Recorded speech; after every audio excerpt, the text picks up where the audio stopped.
है। पहलगाम हमले के बाद भारत ने पूरी तरह से डिप्लोमैटिक ऑफेंसिव शुरू किया। हमले से स्पष्ट रूप से हिल गए प्रधानमंत्री नरेंद्र मोदी ने कड़ी और निर्णायक प्रतिक्रिया का वादा किया। भारत के राजनयिकों को दुनिया भर की राजधानियों में भेजा गया, जो खुफिया जानकारी और सबूत पेश करते थे, जिनके बारे में उनका दावा था कि सीधे तौर पर अपराधियों को पाकिस्तान से जोड़ा गया था। भारत ने पाकिस्तान के साथ डिप्लोमैटिक टाइज को भी कम कर दिया।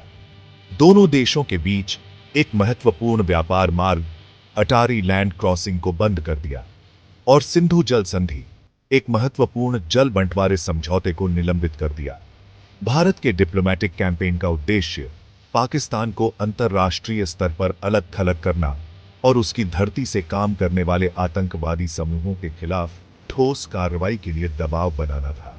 भारत को संयुक्त राज्य अमेरिका, रूस और फ्रांस सहित प्रमुख वैश्विक प्लेयर्स से समर्थन के मजबूत बयान मिले। हालांकि एक यूनिफाइड ग्लोबल रिस्पांस हासिल करना चुनौतीपूर्ण साबित हुआ, क्योंकि कुछ देश स्पष्ट सबूतों के बिना पाकिस्तान की स्पष्ट रूप से निंदा करने से हिचकिचा रहे थे। पहलगाम हमले पर चीन की प्रतिक्रिया पर दुनिया भर की नजर थी। शुरुआत में बीजिंग ने संवेदना व्यक्त की और संयम बरतने का आह्वान किया। सभी पक्षों से उन कार्यों से बचने का आग्रह किया जो तनाव बढ़ा सकते हैं। हालांकि चीन का रुख जल्द ही पाकिस्तान के लिए अधिक ओवर्ट सपोर्ट की ओर स्थानांतरित हो गया। विदेश मंत्री वांग यी ने अपने पाकिस्तानी समकक्ष के साथ एक फोन कॉल में दोनों देशों के बीच ऑल वेदर स्ट्रेटेजिक पार्टनरशिप की फिर से पुष्टि की। उन्होंने पाकिस्तान की कोई प्रत्यक्ष आलोचना करने से बचते हुए हमले की ट्रांसपेरेंट इन्वेस्टिगेशन का आह्वान किया। यह कैलिब्रेटेड रिस्पॉन्स भारत और पाकिस्तान दोनों के साथ चीन के जटिल और बहुआयामी संबंधों को दर्शाता है। पाकिस्तान के साथ चीन की लंबे समय से चली आ रही स्ट्रैटेजिक पार्टनरशिप, जो आर्थिक संबंधों, सैन्य सहयोग और भारत के बढ़ते प्रभाव के साझा विरोध से मजबूत हुई है, बीजिंग के लिए इस्लामाबाद के खिलाफ कड़ा रुख अपनाना मुश्किल बनाती है। पाकिस्तान की खुलेआम निंदा करने से चीन की अनिच्छा अपनी सीमाओं के भीतर, खासकर शिनजियांग क्षेत्र में आतंकवाद और अलगाववाद के बारे में अपनी चिंताओं से भी उपजी है।